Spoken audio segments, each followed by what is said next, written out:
Hi, everyone, and welcome to the 4 Pillars of Effective Protocols. First thing I want to know is, can you hear me? I can't type. There we go. Can you hear me? And I'm going to wait because we have some questions as to whether you can hear me or not. So if you can let me know. Let's see, 79 people are here. No. Okay. So it's this computer. Yeah, oh, wait. Yes, yes. No, yes. Okay. This is not helping. Okay, most people are yes. Okay, good. All right. Yay, because we weren't sure, because I've got my buddy Marina here beside me. She's muted out, but she wasn't able to hear me through her computer, so you weren't. Okay, good. You can all hear me. Excellent. All right, so welcome everyone. I'm going to get started because we have a lot of material to cover. So I'm just going to bring up my PowerPoint. And Marina is going to be watching the chat. So we are going to hold the questions till the end, but you know, she is watching the chat just to be on the safe side. All right, so just let me bring up this PowerPoint. And you and meeting view. Okay, so there we are. We are ready to go. Okay, so this, of course, is the 4 Pillars of Effective Protocols. And here's our agenda for this evening. It's going to start with, I'm just going to talk briefly about who I am and sort of how I arrived at today. Then I'll go through the 4 pillars. And then very briefly at the end, I'm going to mention the Healthy Gut Certificate Program, because a lot of the material that I'm presenting tonight is from the program, but also I've been getting a lot of requests for information about it. So that's going to just be a little short part at the end. And then I will take your questions. All right, so for those who don't know me, I'm the parental unit for my niece. I inherited her from my sister after my sister passed away from cancer. And I mention that because, like most of you, I'm sure there have been incidences in your life where, you know, something has happened that really has sort of brought you into this profession and made you want to make a difference with other people, whether it's your family or friends, and of course, if you're doing this as a practice professionally with clients. And so this was this kind of incident for me. I was already a holistic nutritionist, but it just made me more determined to learn more, because even though I knew a lot at the time, I'm still working with what I call a non-compliant client. So my sister was very compliant while she was in the hospital, but the minute she was out of the hospital, she wasn't doing anything anyone was saying. And that's not an uncommon thing for many of us. So I'm also the creator of the Healthy Gut Certificate Program and the Simply Fermentation online workshop for practitioners. I'm also the founder and the director for CanPro, which is the Canadian Association of Holistic Nutrition Professionals. And again, that's a job that I have because I really want our profession to do well. I think we can do many wonderful things, and we have a valuable role to play in the health industry. And so I really want to see our profession, you know, have its place. I've also been a teacher at CSNN for 16 years. And of course, I am a holistic nutritionist, and I specialize in gut health and estrogen dominance. And last but not least, I'm a pastry chef and have been for 25 years, and I do work in the food industry and I do product development, and I still enjoy that today as well. This is my story, and again, I'm not going to go into all the details because I really do have a lot of information to give tonight, and so I'm just going to, it just sort of frames what we're talking about. So I have had endometriosis from the age of 22. I also developed early osteoarthritis. I didn't know at the time they were connected. I know that now. My last bout of endometriosis, they wanted me to have a hysterectomy, and I didn't want to have one. So I was already a holistic nutritionist at this point, so I decided I would start doing my own research and investigating. I saw a lot of practitioners about a lot of things. Also in 2002, I did have the osteoarthritis, so I was also seeing practitioners for that.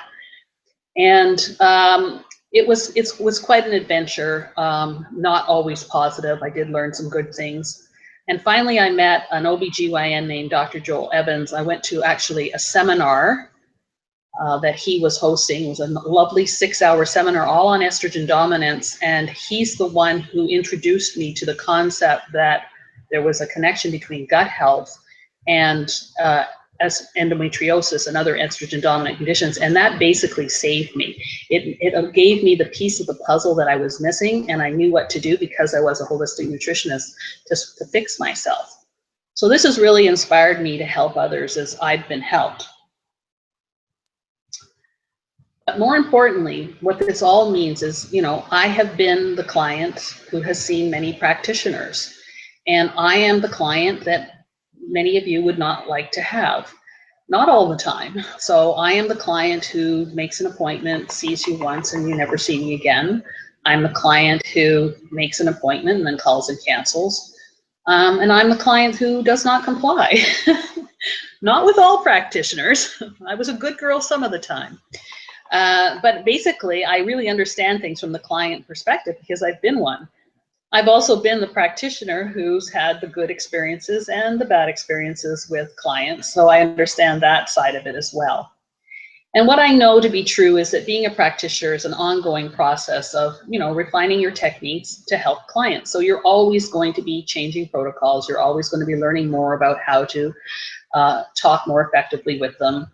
And hopefully some of the information I'm sharing tonight will help you. And so we're going to be talking about how you speak to clients, how you set up sessions, how you present protocol materials. All of these things can play a role in how effective your protocols are going to be. So my goal tonight is to share some of this new information, and I hope this helps give you a new perspective and it opens up more options for you. So here we go with the 4 pillars. So here's what we do. A client comes to see us, they tell us their issues, and then we, as the practitioners, we take the existing knowledge we have, we apply it to them in hopes of aiding the client and helping them with their issue, right? That's basically what we do. The issue, each client is different, and the information that we have been presented as part of our education is based on generalities and not individuality. And therefore, what we may be presenting to the client may not fit them. And so that has become a big topic, not just in our profession, but in even the medical profession, as to how protocols can be changed to be more effective for every client. And let's be honest, you know, when we do a protocol and it works, we think that's a validation of what we've learned. Yet when it fails, we think it is something the client has done or not done. Right? So when it works, it's our education. When it doesn't work, it's the client.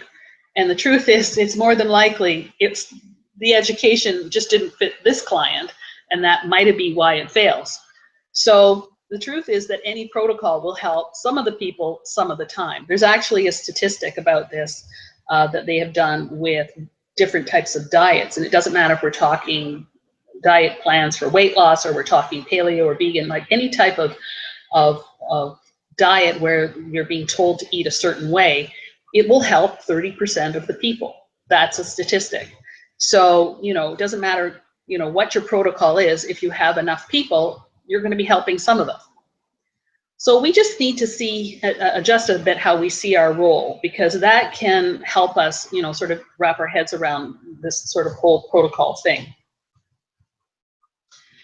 And the truth is this, it really doesn't matter what we suggest. Our goal is to empower clients. They often feel like they're alone, and when we work with them, we can help them not feel so alone. And if we can empower them, it's going to help them gain confidence. It's going to improve their physical and mental well-being, and it's going to help them develop acceptance of what they may have to do for their condition, because that's a lot of reasons why clients do not comply. They're not accepting that they have to do a certain amount of work to reverse their conditions. And it's also going to make them have more expertise about their condition. And the client is responsible for 99% of their own health care. So we need to empower them. That will help them be more forthcoming, and it'll also help them be more ready for change. So this is the first pillar. you want to make sure they are ready to change. So this is what you need to determine. And if you know anything about the 5 stages of change, they are pre-contemplation, contemplation, preparation, action, and maintenance. So action is the one you want them to be in, because that's, of course, when they're actually going to do something. Maintenance is not going to be necessarily a concern for you, because usually if they hit the maintenance stage, the changes have been made and they have been solidified. So your concern is if they're in pre-contemplation, which means, so the clients who are in pre-contemplation are the ones who their wife or their mother or father or maybe a practitioner recommended they come see you. They didn't actually make the decision themselves. So they're not even thinking about making change. They're just there because someone said they should go there. Contemplation is one of the 2 stages that they probably had a choice and they actually made the decision to come and see you, but they're just contemplating changes. They haven't been convinced. And in the preparation stage, they think they should make changes. They're just not quite ready. They're not there yet. And so if they're in any of these 3 stages, this means they're not ready to take action. This also means they're not your client. So if you have had the scenario where a client comes to you and they sit down and you have a meeting and you talk about making changes and they pay you and then they go away and you never see them again, you did not lose a client. So most of us say, oh, I think I lost a client. No, you didn't lose the client. The client was never your client. So a client isn't your client until they decide to be one. And when they are actually going to do what you have suggested, or you've come to an agreement about what they should do, and they do it, then they are your client. Up until that time, they're just a person who's, investigating things and trying to get some information. And so I think if we see it that way, it makes us feel a little better to understand that just because we're having this interaction with this person, they're not our client yet. And the truth of the matter is that you need a number of people to come and see you, and only a percentage of them will convert into being a client that will come back repeatedly. So I hope that helps and takes a little pressure off you. It also means that if they're in these stages, that you want to have language that reflects that they're not convinced. So you're not going to talk to them like they're going to do things. You're going to talk to them about what it is they would like to accomplish and what they think about things. It's going to be a different type of conversation you're going to have with them than if they're in the action stage. Oops. Okay, so what are some of the reasons a client won't change? They might be afraid of the future. They could be too busy, too stressed. The change does not appeal to them. They're not convinced of the benefits. And people are naturally resistant. So when they are presented with something new, this is a normal human reaction. The first thing is to throw up some type of resistance. Perfectly normal. So what you want to do is you want to make a list of possible objections people could have to what you're suggesting. And this allows you to prepare some information for them that might change their mind. And this is easier to do if you know your client. And when I say know your client, I don't mean like know them like you've met them before. I mean, you know their demographic. So if you have a niche and you've done a client avatar, and I'll talk a little bit more about that later, then you actually know how this person thinks. And if your niche happens to be some problem that you have had, or a family member has had, or a friend, then you probably know what their objections are really well. You know how they think, you know how they feel. So this makes it a little easier to come up with a list of objections. Now, some of the things that you can do to get past the resistance, first of all, let the client do the talking and resist the urge to jump in. I know I'm as guilty of that as the next person. You get all excited when people are talking. You go, yeah, I know something that can help with that. And you just kind of jump right in and you sort of take over. So when people are not ready to change, they're the ones that need to be doing the talking. So let them talk. And then when they stop talking, what you want to do is reflect back to them what they said. So you've got 2 ways of doing this. You can reflect it directly and just basically repeat it as they said it back to them. And you're going to say, just to clarify, so you've had trouble having breakfast or having time for breakfast. Is this correct? So you're just going to reflect it back. If you do that too often, you're going to sound like a parrot. So another way of doing that is to rephrase it so that they know you understand them. And then when you're rephrasing, you can add some extra context. So for example, say you have a person sitting in front of you and they say, you know, I'm not giving up my beer no matter what. You can say to them, okay, so I understand you don't want to give up your beer. Are you willing to, you know, have one less beer per day? Or something like that. So you are, you know, acknowledging what they said so they know that you were listening, and then you're just tweaking it a bit so that they can, you know, have something else to think about. And then the third thing you can do is reframe it. So a lot of times when people are resistant, is they just don't see the solutions as simple. And because they seem difficult to them, it overwhelms them. So when you reframe, you've got a couple of choices. You can share a story that is similar with a simple solution, or you can, and it could be, when I say a similar story, it could be something that worked with another client who had a similar health issue or a similar time constraint, or it could be something that you did yourself or a family member or something like that. Or the other thing you can do is just show it to them in a different light, because sometimes little things that would make it simple for them, they just don't see. And this is a really common example that I'm going to give you, because we've all had this client, and we've probably even made this suggestion, the client who won't eat breakfast. So they just say, I'm just too busy in the morning, I just don't have time, I can't do it. And you say to them, well, could you get up 20 minutes earlier? And I've made this suggestion on more than one occasion, and it doesn't always fly, but for a lot of them, it's like you just, you know, gave them the cure for cancer. Their eyes light up. It's like, yeah, it's 20 minutes. I can do 20 minutes. What's 20 minutes earlier? That's nothing. And they just didn't think of it. So reframing is when you come up with just a simple observation or suggestion as to what sort of a stumbling block that they just didn't see. And it seems really simple to you, but they just didn't think of it. Okay. So number 2 is we're going to discuss the keys to creating the protocol. So this is another pillar. And so let's talk about what is a protocol. So it's a set procedure and recommendations. However, when we do them, we have to consider things from the perspective of the client, because they're the ones who actually have to, you know, do these procedures. But what I want to ask you right now is, should we actually even use the word protocol? So this isn't just my perspective. There's actually a lot of talk about this within medical circles, about the fact that protocol might not be the right word for what is needed, because protocols are very rigid and they don't allow for much flexibility. And they also require a logical sequence of activities and recommendations. And what that means is they may not fit the client. So this is a problem, right? We have to fit our protocols to the client. Now, many protocols that we learn don't really fit them. And more importantly, a lot of the protocols we learn, they're not even our protocols. They're coming from other professions.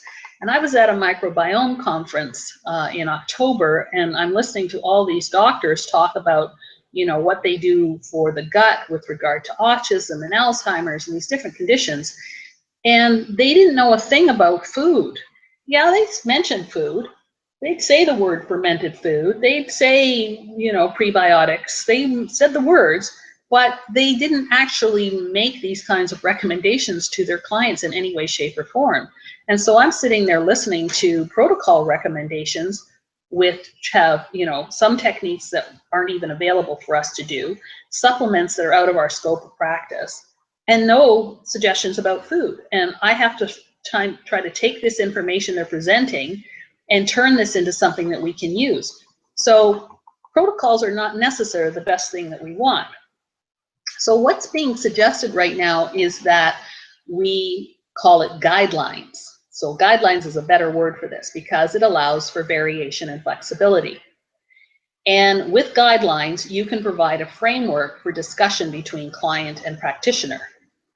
It also allows you to have a better working relationship with other practitioners, because if your client is seeing another practitioner and they're already on some supplements or doing some other activities for their conditions, if you are flexible, you can sort of work your suggestions around what the other practitioner is doing, and this takes pressure off the client.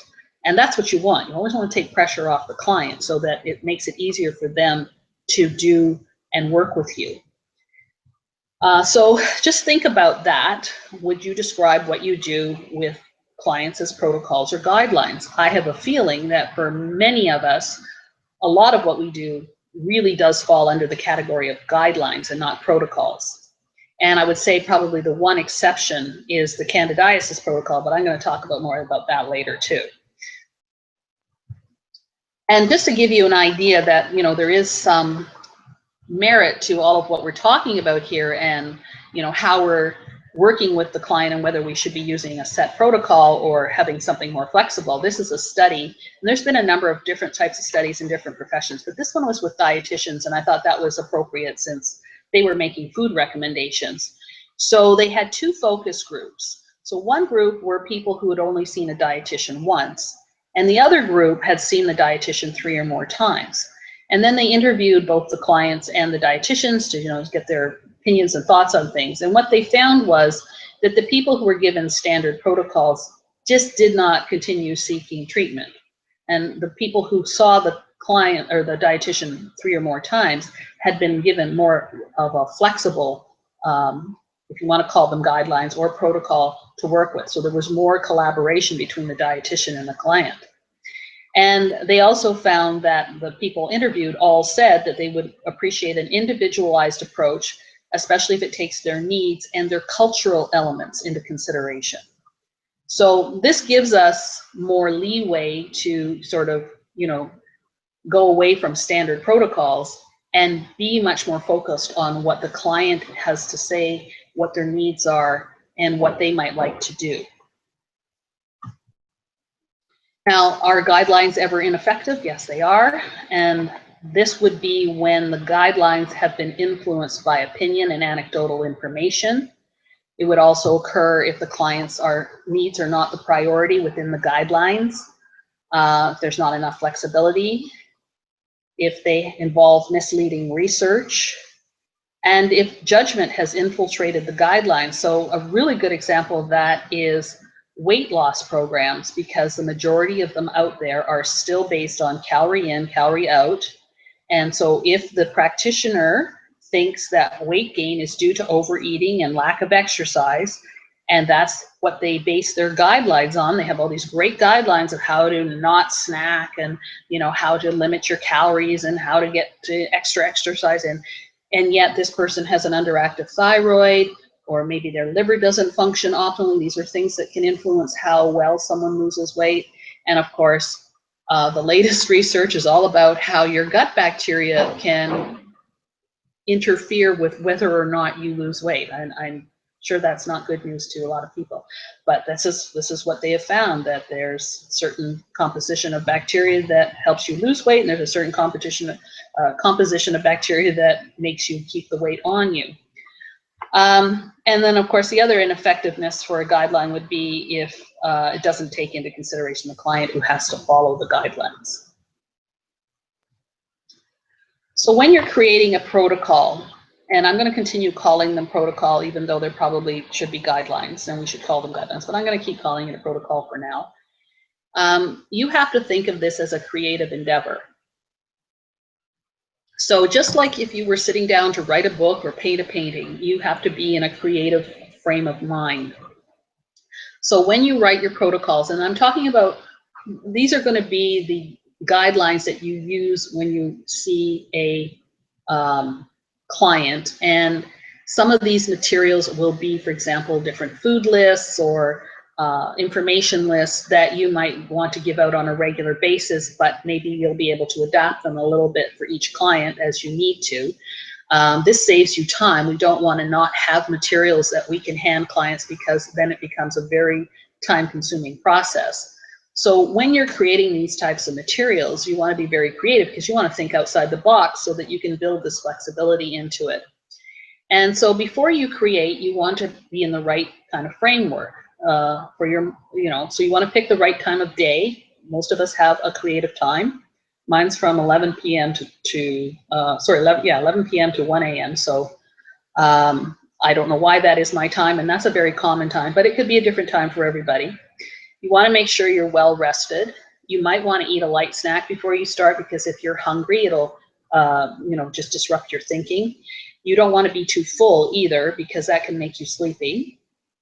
And you want to do light exercise before you start. So again, I don't mean, you're going to do a 20-minute workout.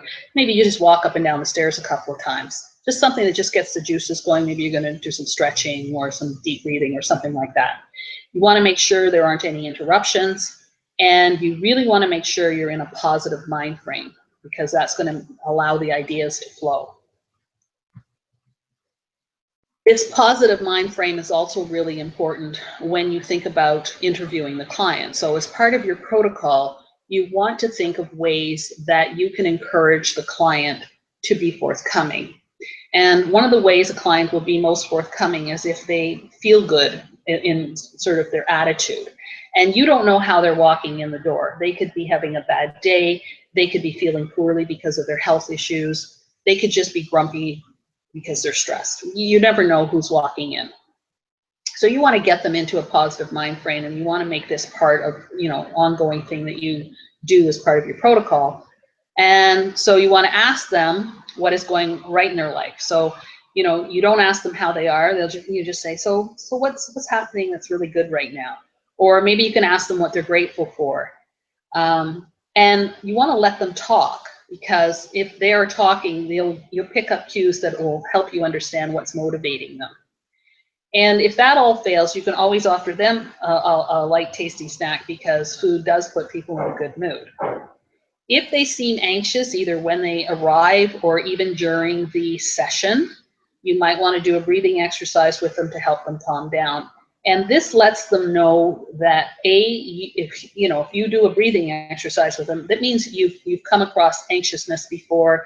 If they get emotional, you've seen that before. So this makes them feel better, because they know they're not doing something that's strange, and they know that you're in a safe environment because you're very comfortable with them being anxious, because you're acknowledging it, and then you're helping them with this breathing exercise. So all of these are things that you can do that keep them feeling very positive about where they are.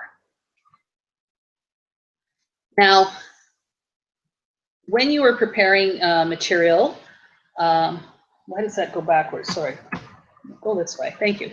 When you're preparing your protocol materials, you've got what they call external protocol factors and internal ones. So a good protocol is a combination of what you want the client to know versus what the client wants to know. And if you're ever any doubt who should win, it should be the client, because the client determines your success, and of course they determine their own success. So if you really want to help people, you want to make sure that what you are providing is what the client wants to know. Now, external factors are the factors that are your nutrition information, your lifestyle information. So these are all the options that you might have on a given subject. So, if you have a niche, say your niche is menopause, you want to know all the options for menopause that there are that are within our scope. And if you're wanting how you do that, again, it's going to take some time to research. And this is why you want to have a niche, because then you only have to research one thing. But for example, we deal with sleep issues. So you might want to Google sleep and menopause and see if you find any studies on the subject. I'll tell you right now, you will. Or you may want to research exercise and menopause, see if you find any studies on it. You will. And then you want to research whatever different supplement options there are, whatever food options there are, whatever psychospiritual options there are, just so you are an expert on this topic. And those would be your external protocol factors. And by having a number of them, you have a number of options to give to the client, and this makes the protocol flexible. The last thing you want to do, for example, you have a client sitting there and you know that, black cohosh is supposed to help with hot flashes. And you recommend that to the client and they say, oh, I've already tried that and it didn't work. By the way, black coach often does not work because hot flashes is an adrenal problem. But let's just say, you know, you weren't aware of that for whatever reason. So this is why you want to do your research. So as soon as they say that something you have suggested didn't work, you have something else to suggest. So those are your external factors. Your internal factors are what they feel and what they desire and what their goals are. So if you've done a proper client avatar, then you'll know what they think. So what a client avatar is when you sit down with a pen and a paper and you describe who your ideal client is. And it's very detailed. So you know how old they are. And again, this is an imaginary client. So how old are they? Are they married? Do they have kids? Do they have a dog? You know, what are their health issues? How do they feel about their health issues? What are their frustrations? What are their dreams? Do they work? Like everything you can think about your ideal client. And again, if you know your client avatar, and you know, again, this is going to be the person who fits into your niche, the person that you would like to attract. You'd like to attract, you know, hundreds and hundreds of people, just like your client avatar. Then you'll know what their internal factors are that need to be addressed for a protocol. So for example, do they fancy themselves as an expert? Have you not sat with someone who's, you know, they're talking more about the stuff than you're talking and they don't even want to hear what you have to say because they're too busy telling you what they know? That's fine, let them talk. And what you do because you know that that's, you know, part of the client demographic, what you do is you grant them their due. You let them know that you think they know a lot. And so they feel good because you have validated them and their expertise. And then when you want to present new information to them, what you do is you present it as here's more info to make you even more of an expert. And you're not going to say that, but you know what I'm saying? But you're saying it in a manner that they're going to perceive this like, oh, this is good news. This is more information. So understanding who this person is and how they feel and what they believe and understanding, you know, how you're going to present information because you know who this person is, that will be really helpful for the effectiveness of your protocol. Another one is, do they lack confidence? You see that a lot in clients. So what can you do that will help address the lack of confidence that they feel? Do you know why they lack confidence? Usually, for example, if we want to keep with the menopause example, a lot of women feel a lack of confidence because their body is changing and they're not the person that they were, and they, you know, they feel insecure about it. And so, you know, if you can put yourself into their shoes, you can actually come up with factors in your protocol that will help them and help you reach them on this a more emotional level, or, you know, how they, you know, their belief system. So you want to take this all into consideration when you're interviewing the client. And there's other things you can do that are part of the internal factors as well, and they can be on a more of a practical level. Do they want to have more energy, better memory? Again, you want to phrase your information to address these concerns. And this is why having a niche makes it easier, because you're dealing with the same type of client over and over again, and you get to know the person who falls into the demographic that you have chosen really, really well. Okay, so I'm going to have to do a poll, and Marina's going to hit the poll button there. So I want you to answer this question. When does your protocol start? When the client leaves home, leaves and goes home to start implementing your suggestions, while the client is sitting in your office, when you say hello in a phone call or email, when the client looks at your website, or when the client decides to see a practitioner. So what kind of results do we have there? We have 33% says when they go home, 40%, 20% are saying when they're sitting in the office, 40% say when you say hello with a phone call,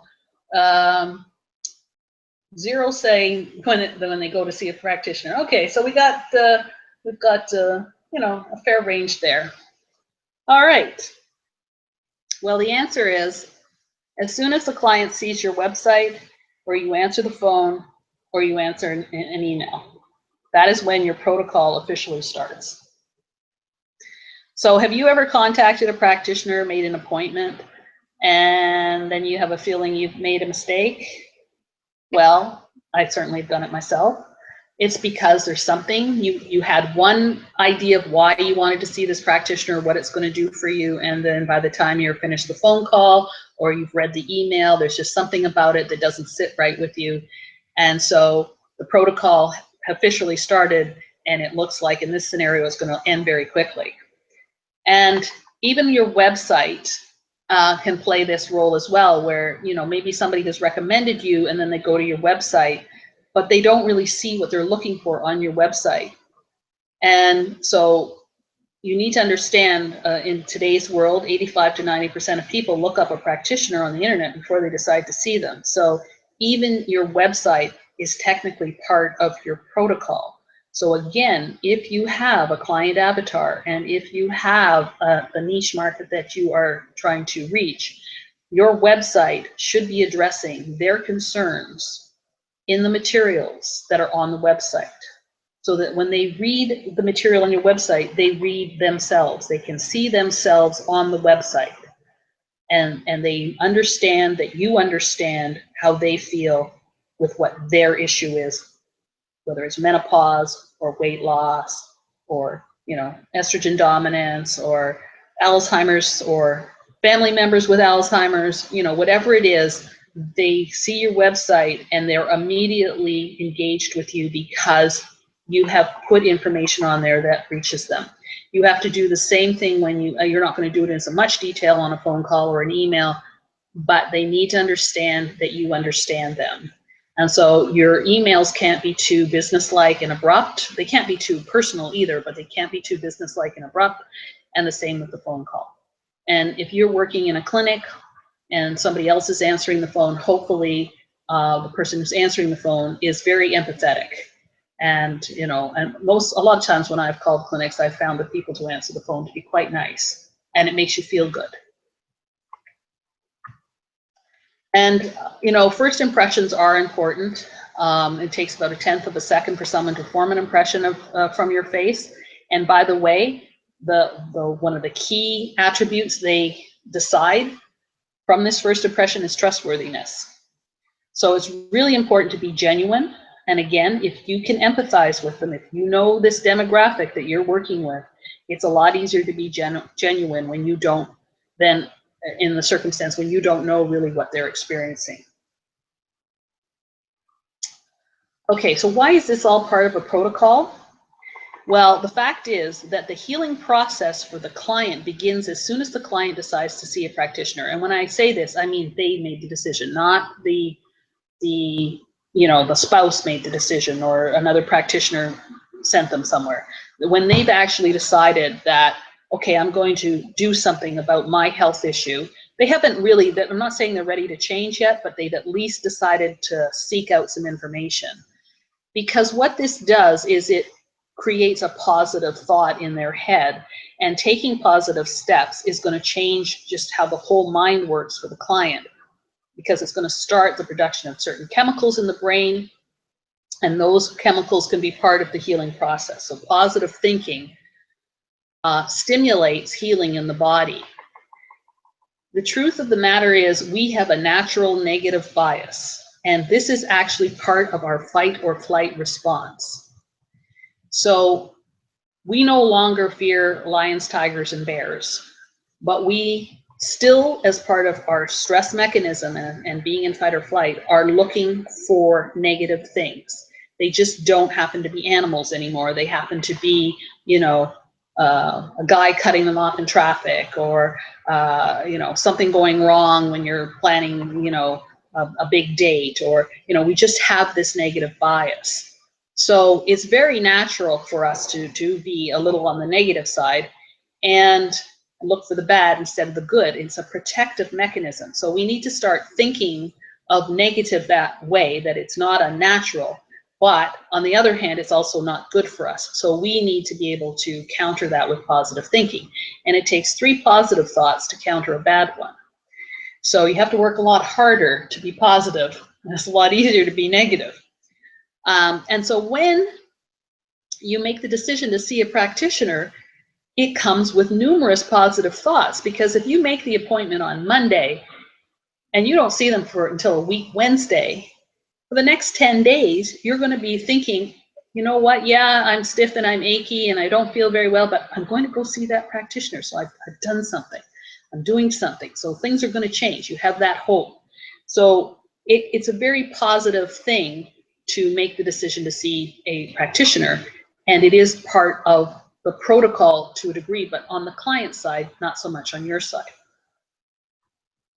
Also, when you have made this decision and you know that you actually maybe you're going to get some help for your problems, it lowers stress levels. So that's another thing positive thinking does. It doesn't lower the stress, you know, tremendously. If you've got a whole bunch of stuff going on, you'll still be stressed, but you won't be as stressed. And as you lower stress, it frees up some of the body's resources that can be used for healing because you won't be using them for fight or flight. All right, so as far as creating the protocol goes, if the client has made the decision to see the practitioner, this is good, and you don't make a good first impression then the client is less likely to follow through with your suggestions, no matter how good or logical they are. These are also the clients who are more prone to canceling the session, and again, you know, we think that somebody comes to see you and pays us. I've done it a million times where I've sat there and, you know, they've made the suggestions. I've even sometimes agreed to them. And then I don't come back because when I think about it, just something wasn't right. So again, you really want to be aware of the kind of impression that you're making. So what can you do? You can learn to be neutral. So neutral means that you are caring without being emotionally invested, because you don't want to be too emotionally invested, because when you do that, then you end up getting upset when the client gets upset. They cry, you cry. You don't want to do that. You want to be caring without being invested. Neutral also means you're not telegraphing anything negative to the client, no matter what is going on.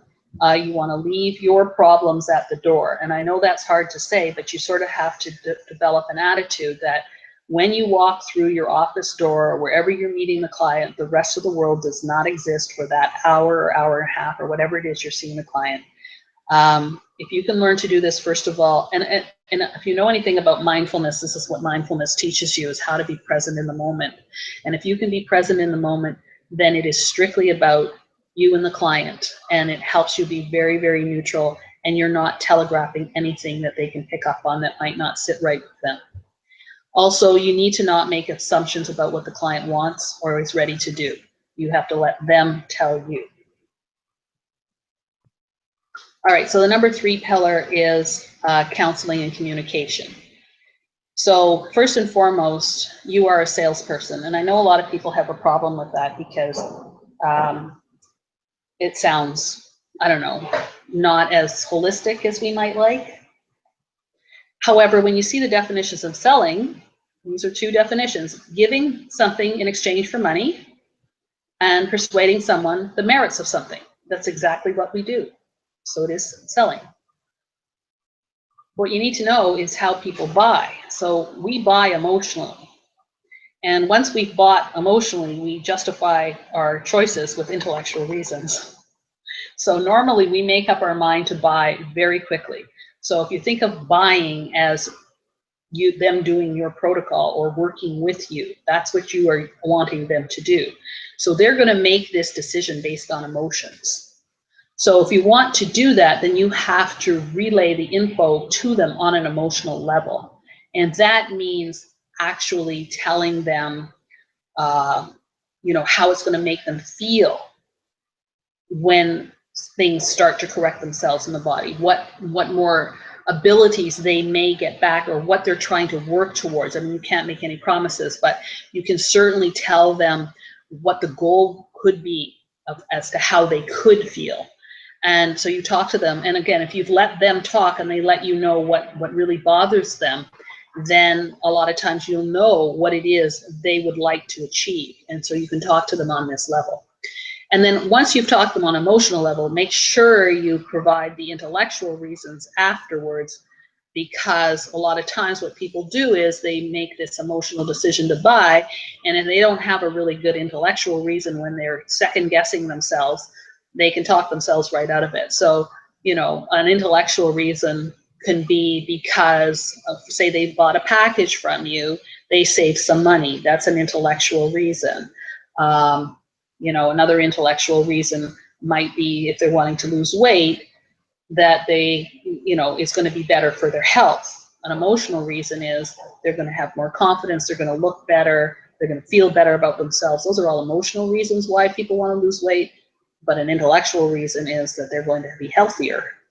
And that, you would think that would have an emotional connection to people, but yeah, it doesn't have as much weight as people think it has. All right, so in terms of emotional decision, there's many emotions that are involved in emotional decisions, but when it comes to healthcare, probably the number one emotion is fear. And it's a big motivator both for and against different activities that they may do, whether they're going to do the protocol or not do the protocol. So if you can find out what they're afraid of, and again, a lot of this comes by letting them do the talking. Are they afraid of you? Are they afraid of changes that you're going to suggest, or making their lives, are you going to make their lives more stressful? Are you going to, you know, ask them to give up too much of what they love? Is this what they're afraid of? Or are they afraid of judgment from you if they do not do as you suggest? So you really need to let them sort of articulate more what they're feeling. And then that can help guide you as to what their fears might be. And I always say the client drives the bus. We're just the passenger on it. And fears can be calmed by allowing them to make the decisions. So this includes when they will start, how much they'll do, how little they'll do. It also includes the pace of their protocol. So, you know, a lot of times when you go to see a practitioner, you meet with them and they say, I'd like you to come back in 2 weeks. Don't say that. I say to them, when would you like to come back? And the reason is, and I've done this, you know, so they say they want to see me in 2 weeks. I know I don't want to come back in 2 weeks. I'm not even sure I want to come back yet. I just know that I don't want to be boxed into a corner making an appointment. So sometimes, and I have done this, I have allowed them to book me in for the appointment 2 weeks from now, knowing full well that before the 2 weeks are up, I'm going to call them and bump it another week or 2 weeks based on what I think I should do. So there's no point in you telling them when to come back. They may ask you, and that's fine. If they say, when would you like me to come back? And then you can give your suggestions. And if they're open to that, that's fine. But don't be surprised that when they make that appointment for 2 weeks, if you get a phone call and then all of a sudden it's 3 weeks or 4 weeks, because they're just not ready.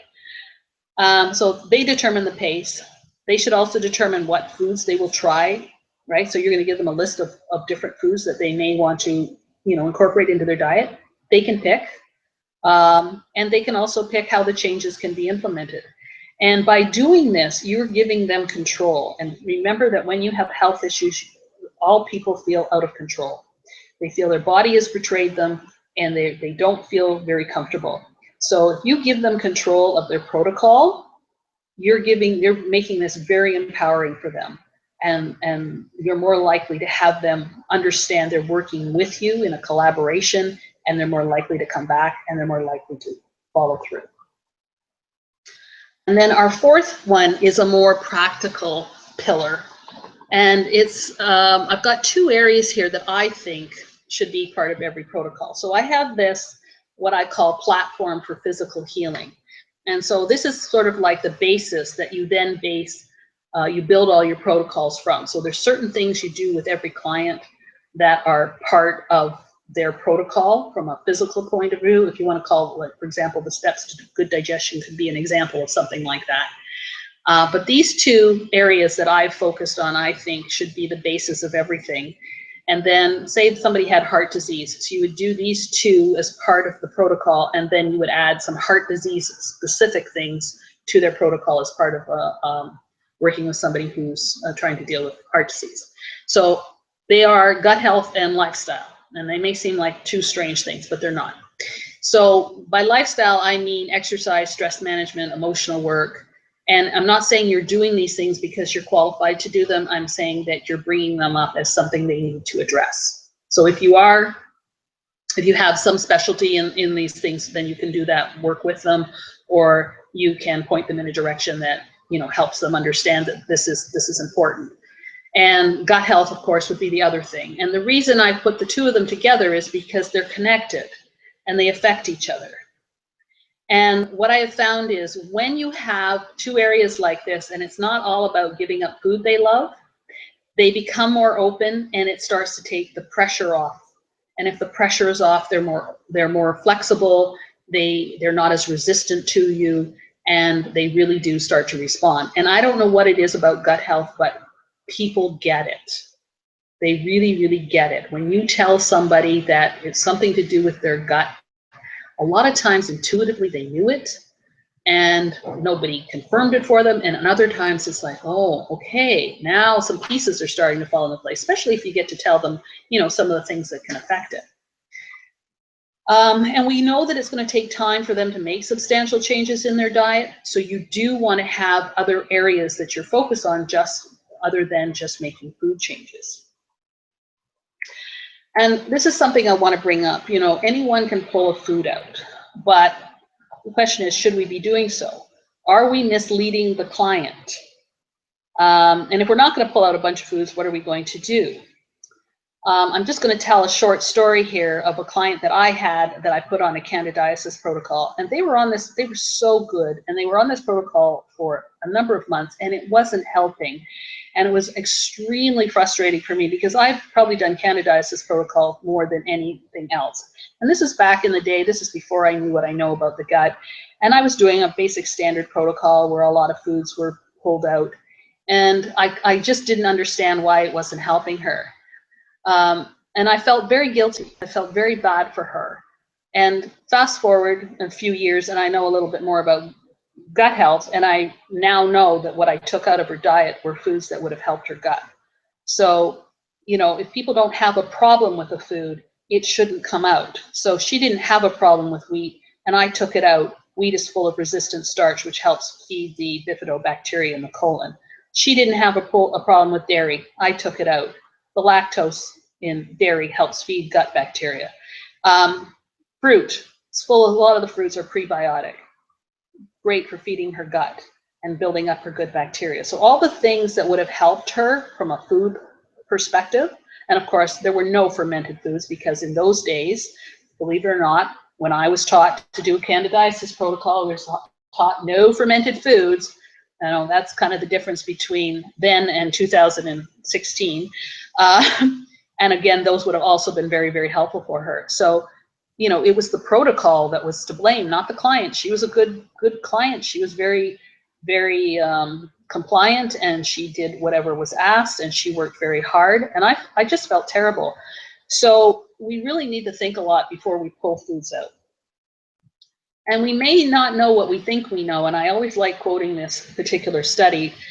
You know, a lot of us were taught, for example, that dairy products are inflammatory. Yet this is a study, and it's a meta-analysis study, which is a study of studies. So this is 7 randomized control studies. And these were all with people, no rats or mice. And they looked at these groups of people in each study who had a high consumption of dairy in their diet. And they measured them for inflammatory markers, in particular C-reactive protein, interleukin-6, and TNF-alpha. And what they found in 3 of the studies, that the dairy consumption lowered their inflammatory markers, so inflammation went down, and the other 4 showed that dairy was neutral. So here we're running around saying dairy is inflammatory. It's only inflammatory if you have a problem with dairy. If you don't have a problem with dairy, it might even help you with other inflammatory issues elsewhere. So we really need to be very accurate about the information we have about food, and we really need to know what is really happening within the body. So then that, of course, brings us to the question, is there any good research on food? Well, food research is very hard because they look at one food alone and how it works, and that's not how we work. So they also sometimes just look at a nutrient or a chemical in the food, and that's even worse because, you know, it's the whole food that counts. And of course, the more they study the foods, the more they confuse the picture. I can't tell you how many conflicting studies I've seen. And this is why you do not want to dictate to your clients what to eat. Your goal should be to try and help them develop sort of an intuition on their own as to what is right for their body. And this is why I think you should focus as a platform on lifestyle and gut health, because if you can start getting them feeling a little better on those two levels, which you lower stress levels, they will feel better. If you get some good bacteria into them, they will start to feel better. I'm not saying they'll be fixed, but they'll start to feel better. And in doing so, they'll calm down, and they might actually be able to think about what their body is telling them about what they should eat. So the truth is that the totality of foods consumed is what makes a difference, not a given food here or there. And there is no one way to eat, since various combinations of foods can add up to the same thing. So this means there's a lot of room for client choices and being flexible. So where does gut health fit into this? Well, these are just some statistics. Digestive and intestinal issues cost nearly $18 billion in Canada and $141 billion in the US. And over 60 to 70 million people in the US have some type of digestive problem, from celiac disease, reflux, constipation, etc. And more conditions than these. So this is just the actual digestive and intestinal issues. There are many, many more conditions that are related to gut health than we ever knew before. And this is where a lot of the research is coming out. And many of these are reversible. So if all of these conditions are related to gut health, obviously working on that is very helpful. And this is just a nice little picture of how gut health research is going. It's pretty staggering. You can see here in 2014 and 2013, there was 2,500 to 3,000 studies published in those 2 years each. I've seen the statistics for 2015, it's over 5,000. This is a burgeoning area of knowledge, and we as holistic nutritionists, we really need to be on top of this, because it's going to change so many things that we have done in the past, and it's going to help us be more effective as they learn more. Still a very new area, it's still very complicated, and there's still a lot that they don't know. There's still tons they do not know. These are just a few of the functions of the microflora. Some of them that you know are very common: aiding digestion, absorption, helping with enzymes like lactase, increasing the bioavailability of phytonutrients and making them more beneficial, regulating inflammation. And it also, good bacteria helps detox out toxins and heavy metals, makes neurotransmitters and short-chain fatty acids that can help with the brain and communicate with the brain. And then look at all these functions, and you'll know what conditions they're connected to: stabilize blood sugar, regulate blood pressure, prevent allergies and autoimmune conditions from developing, lower cortisol levels, help with depression and brain function, improve memory, cognitive ability. It also protects the gut lining and prevents leaky gut, which of course is huge. And so how could you, that's all the justification you need basically to include it in every protocol. And just so you know what we're talking about, this is a healthy gut. This is one of my favorite diagrams. You can see the little blue dots are the good bacteria, and they're just lining up there, protecting all the gut lining from the bad bacteria and the yeast. And then this is dysbiosis, and this is where all the trouble begins. It's when you're missing some of the good bacteria. Now bad bacteria can get at your gut lining, can set off inflammatory markers and produce chemicals that are not good for you, and all kinds of things like that. And so this is what we're really talking about when we talk about gut health: how we restore dysbiosis back to normal biosis. And the truth is that gut health and good bacteria can be linked to all the health conditions, and these are just a few that are linked. There's many more, and now they've linked lifestyle considerations. So gut health can affect our emotional state, and our emotional state can affect our gut health. So can our stress level. It goes back and forth. Even exercise can affect gut health, and good gut health can protect against the damage from exercise. It's all connected. So when you're creating gut health guidelines, you want to think beyond probiotics. You want to have multiple foods, supplements, lifestyle options for clients. This is the best way to create guidelines for gut health. You want to have an understanding of strains and how they work, because this will give you more things to offer your clients and more choices that might be the right ones for them. You want a flexible candidiasis protocol or a leaky gut protocol. You want to understand the relationship of the client's gut conditions with the gut. So you want to know what's happening if they have osteoporosis and how that's related to dysbiosis. And you want to make it relatable to them, because then they'll understand as well why you're doing these things as part of helping them. And if you can reach them emotionally on their level with their issues, they're more likely to comply with all of this. If you're interested in strains, these are just a few examples. I'm not going to read them because, you know, we're kind of running out of time here, but you can see that there's some that help with calcium absorption, some that help with weight loss, some that help with lactose intolerance. And the good news is they are found, many of these strains are found in fermented foods too. And by understanding the strains and the research connecting them to specific conditions, it will help fill in all the pieces of the puzzle. All right, so to sum up, effective protocols are based on understanding the client's perspective and accepting whether or not they're ready to change, creating appropriate protocols to fit the client, improving our counseling and communication skills in order to reach the client on an emotional level and to help us be genuine with no judgment or bias, and understanding the role of the gut and the lifestyle is playing with your client's issues, and that will help the effectiveness of your protocols. So that brings us to the end of the educational element. I'm just going to quickly talk about the Healthy Gut program, and then I'll take your questions. So it's starting on February 2nd. It's 8 modules. One will be released one a week for 8 weeks. There's over 28 hours of content. It is over double what it was before. It just keeps growing and growing and growing. It discusses all the conditions related to gut health. It discusses food allergy and food intolerance, foods for the gut, supplements for the gut, case study work, lifestyle and gut health, of course.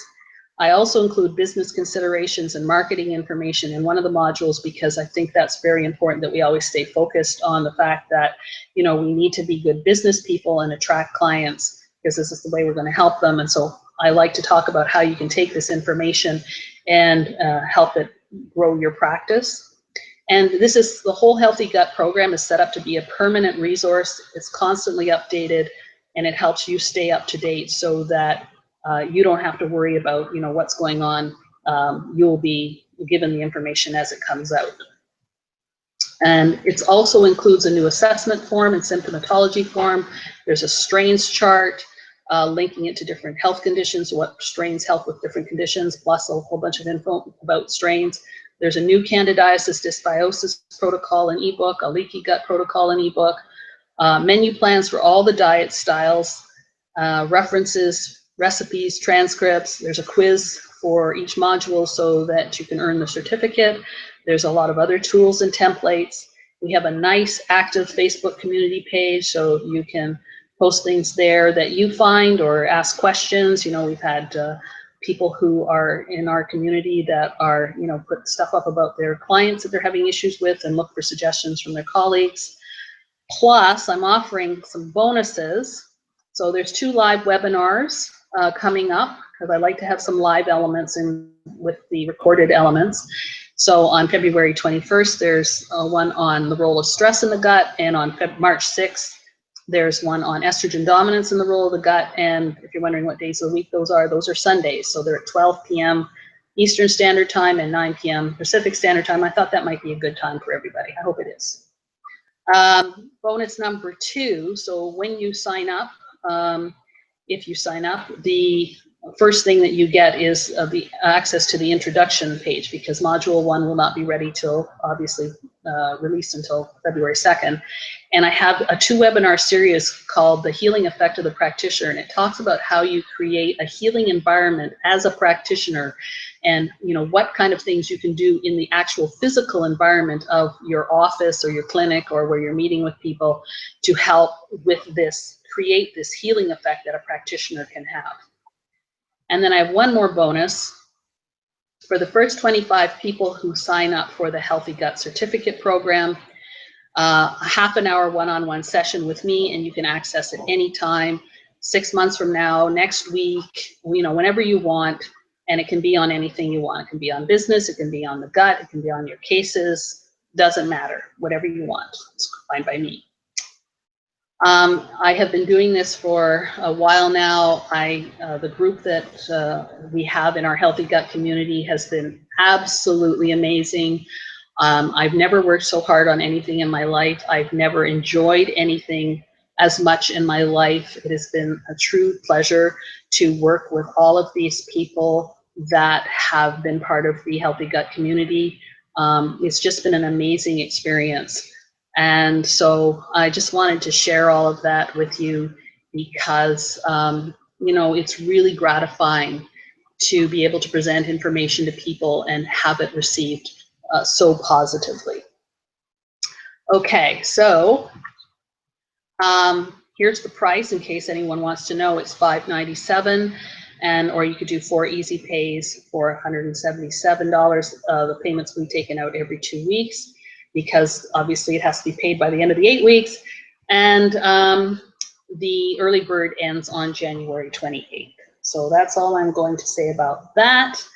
And I hope you join me. And if not, that's fine too. And now I will take your questions. I'm just going to come out of here. And why? Oh yeah, I know why. Because I have to escape. Is this the escape button? I don't want to hit the power button again. Yeah. Okay. All right. So do we have any questions? Okay, so gave the price, $597. And then, so is this an online program only, Mary? Yes, it is. Like I said, it does have some live elements. We also have a live webinar for the case studies as well, which is really cool. How long have I been doing this work? Gut work, I've probably been doing extensively for at least 5 years. But it probably the original work that I did looking at gut connections, especially with endometriosis and estrogen dominance, was has been 10 years. Am I offering this again in the summer? Yes, I am. Any questions? And of course, apparently I just answered somebody's question. I'm sorry, I'm reading the questions. And so yeah, no, it's been okay. Sorry, great presentation. Thank you, Carrie. I'm hoping that, you know, with the information that I gave you, that it really gives you some pause for thought as to how you see your protocols. Paul is asking, have I participated in studies or do I have a doctorate? I have participated in a diabetes study. However, no, I don't have a doctorate. This is holistic nutritionists developing information for holistic nutritionists. We really need our own information. Will I send the presentation in PDF form? Yes, I will. Do I have a specific source for food research? The problem is there's a site I really like called WH Foods. Oh, did I miss one? Okay, I'll go back to that one. The WH Foods has some really, they document all the research when they write about the foods. But a lot of times what I do is I Google what I'm looking for. So the name of the food and then whatever condition, or a lot of times it's good bacteria or intestinal flora to see if I can find some connections with, you know, I've become a good Googler. Where's Luana's question?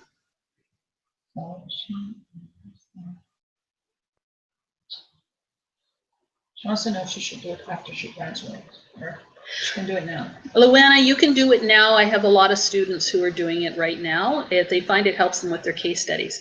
Isabel is asking how many case studies does this program require? It doesn't require any case studies. The case studies section is for me to help you with your case studies and to give you case study examples. What do we got here? Thank you. Program recommend building a standard protocol for clients and putting everyone through it, or should it be customized? Protocols should always be customized. So you want to have some generalities, and then, so like one of the things I have in the program, I have a food chart with all the fermented foods and the prebiotic foods and plus a whole bunch of other foods, and you can just tick off how many you want them to have. or you can have them choose. You can use it to help them choose what foods they might like to try. So that's a protocol, but yet it's generalized enough that it can be adapted. Can you tell me what holistic nutrition credential is? What your registered holistic nutritionist? And do you have any pearls to share about sucralose? Oh my goodness. Yeah, I'm not a fan of sucralose or Splenda. I don't know what pearls you want me to share, Dana. But yes, there is some research that the sucralose is not beneficial. Same with the erythritol and the xylitol not being beneficial to your good bacteria. It's not, it's kind of like with rat studies, and it's not very concrete yet, but there is some research for it. Probably want to know if there's 2 different packages available to sign up. It's one program, but there's like the full price at $5.97, or you can do the easy pays. But no, there's not 2 different packages because, like I said, you want to have the whole picture. So it's very enjoyable. It's not stressful. I swear to God, it's just very comprehensive. And then Carrie's asking, is this program specifically made for nutritionists?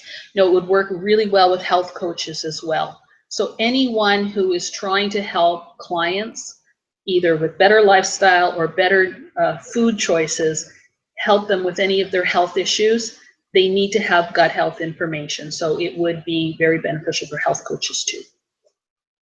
When you recommend that a student who is going to be writing or what do you recommend that a student who is going to be writing in the final exam in April wait until the summer to take your course? Okay, so I should also state very clearly that if you decide to take it now, but you don't finish it within the 8 weeks, you have all the time in the world to finish it. It does not go away. It does not, you can do it in 6 months if you like. You can do it in a year. I'm sitting beside someone who's still working on module 4. So I've got a lot of I had some people who were very diligent and they went through with the program as it was scheduled and got their certificates. And I've got other people who are taking much longer and they'll get their certificates when they're finished. So there's absolutely no pressure. So the information could be very helpful for you now for your case studies, but on the other hand, there is no pressure on you to finish anything in any time frame. It's what feels right to you, is basically. How do you feel about selling protocols online? Who would we be selling them to? I don't know what that means.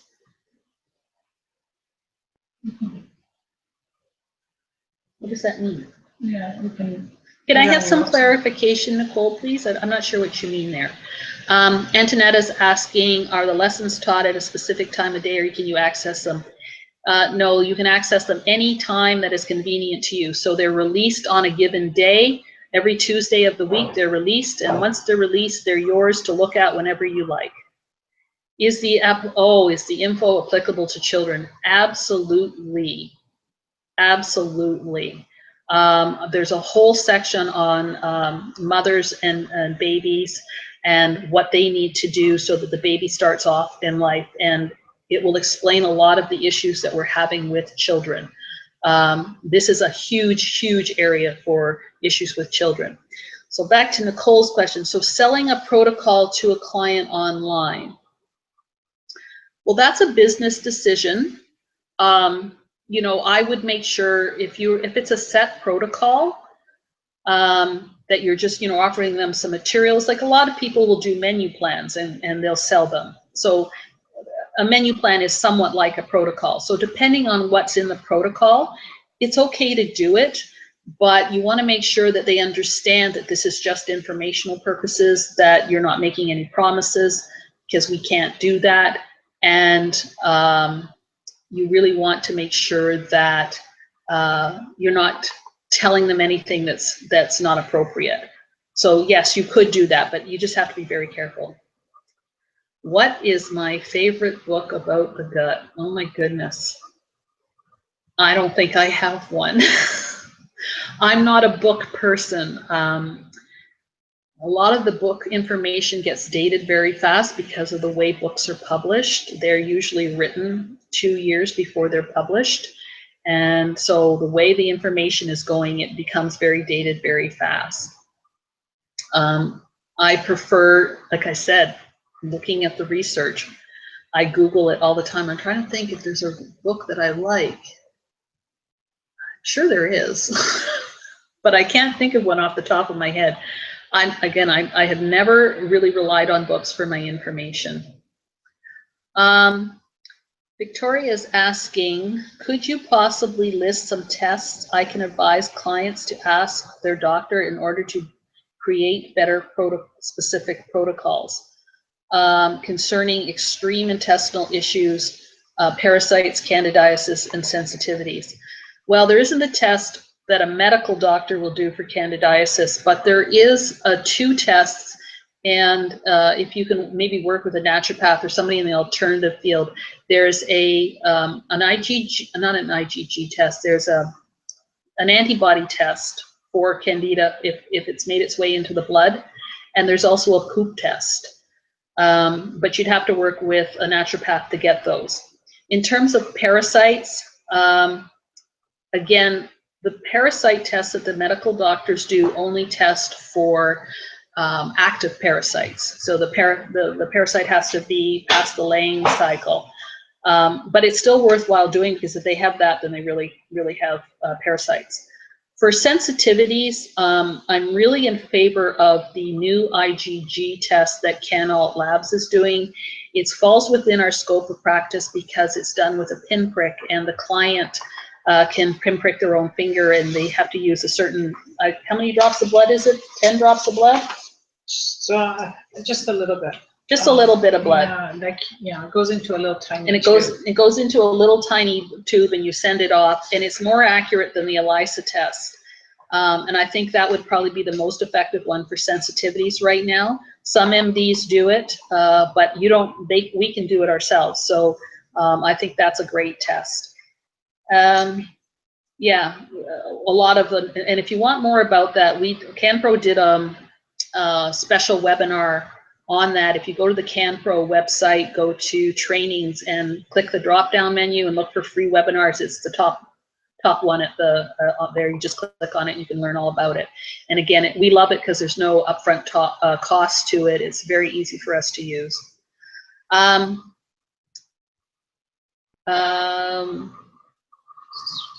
Does the certificate come with the CEUs that the CBNS will accept? I'm not familiar with the CBNS, but I can contact them. I'm sure it would, but I can contact them, and it should, because it meets the requirements for other associations' CEUs as well. Jenna's asking, how many cases have you had where a client comes in with an issue like you were saying, endometriosis or osteoarthritis, can be improved with just improving gut health alone? I didn't say that it could be improved with just gut health alone. I'm just saying it won't improve without gut health work. There's a big difference, especially osteoarthritis. Endometriosis, again, if you don't do liver and gut health work, you're not going to get any help with endometriosis and or any estrogen dominant condition. Osteoarthritis is a bigger problem, because if you've got damage to the gut, to the joints, you need to repair that too, and that's not an easy thing to do. But you can certainly get rid of the inflammation and the pain, and there's more to osteoarthritis than that. But what I'm saying is that without the gut health work, you're not going to reduce the inflammation that's going on, and you're going to have this chronic inflammation going on, and you want to get the person back to normal. So that's what I meant by having a platform on gut health and a lifestyle as well for this. What other conditions have you found that aren't direct? I haven't found any that aren't. So one of the things I spend my time doing, and you're probably going to think I lead a very dull life, is every time I'm talking about a condition, the first thing I do is I go home and I Google gut health. Well, I don't Google gut health, but I'll do, osteoarthritis, intestinal bacteria, dysbiosis. I'll pick a bunch of different words that indicate that you have a gut health problem, and I'll Google it until I find a study or studies. And I always do study abstract at the beginning, so I'll pull up the studies and not blog posts. But yeah, I can't seem to find anything, and it's just mind-boggling to me. You're going to find out it's connected to everything. 95% of our gene expression is done by your microbes in your gut, not by your body. So that should tell you a lot, just that alone. Lada's asking, how much is the IgG test that we were talking about? How much is it, Marina? So it costs us $275, and the suggested retail is $375. So the wholesale price is $275, and the suggested retail is $375. And it does what, 150 foods? 200. 200 foods? Yeah, it's amazing. 200 foods. Very precise. And it's extremely accurate. Other than the section you mentioned about moms and babies getting started right with gut bacteria, do you have more information about what can be done for children? For example, can we apply a lot of what you teach for kids as well? Yes, this is very food-based, and it is in keeping with what we do as practitioners who recommend eating a healthy diet. So yes, there's a lot of information that is applicable to children. With the supplements, there is a lot of supplement information as well, but with the supplements, what you have to do is follow the instructions on the bottle for the use for children. So some companies have amazing products for kids, and then other companies have recommendations as to how much of their product should be used or what age it should be used at. And there are products for babies too, but a lot of this is food-based, and a lot of this is based on, you know, how everything is affecting the gut. It's not just about food, it's also about how stress is affecting it. And kids are suffering from stress too, and kids pick up on the stress of their parents as well. So even if the child's life isn't particularly stressful itself, if the environment they're in is stressful, it can affect them and their guts the same way it affects their parents. Are RHNs allowed to conduct the IgG tests on their, this particular one that I'm talking about is done with a pinprick. We do not prick their fingers, but they can prick their own fingers. So we can administer any test where the client can get the sample. Same with hair analysis. They cut their own hair. We don't cut their hair, but we can order the test for them. Was unsuccessful registering online, sent you an email. Thanks. Okay, Nancy, I'll check it out. Should you fix a leaky gut before fixing candida or vice versa? Oh, it's a double-edged sword. The problem is that if you do not stop the amount of excess yeast and bad bacteria that's in the gut, you won't fix the leaky gut. So you have to address the candida, but you can combine the two together. There's the way I approach a candidiasis protocol is that the leaky gut is like the more extreme version of the candidiasis protocol, and the candidiasis protocol that I have is much more flexible with foods. So there's a way to do the two of them together, but you absolutely do have to address the issue with the gut bacteria not being enough to keep the gut closed. So remember, your good bacteria keeps your gut closed, and the reason you have leaky gut is that you don't have sufficient good bacteria. So it's got to be the initial one. All right, I think that might be all the questions. Thank you, Jenna. She said great info tonight. So if there aren't any more questions, I want to thank you all very, very much for coming. I know I went a little bit longer than I planned. I did time this, but you know, when you're doing these things, you just think of more things to say. So I'm glad that we got through this because it was a little bit dicey there. Anyway, okay, so it looks like everybody is good. I've answered all the questions. So I want to thank you all very, very much for coming. And if I see you in the course, great. And if not, hopefully I see you online again when we do another webinar. I do have a couple that I've got a couple of authors. I may not have a gut health book that I recommend, but I have got some other books that I recommend, and I want to interview the authors and do those as webinars because I think that would be a lot of fun too. Tina said, just quickly, FYI, I had difficult. Please don't tell me that. Okay, well, I'll look into that as well. I can send a direct link. And everybody's saying thank you. I'm so glad you all enjoyed it. And hopefully we'll see you again soon. Okay.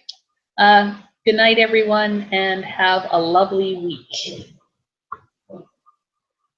Okay, we are done.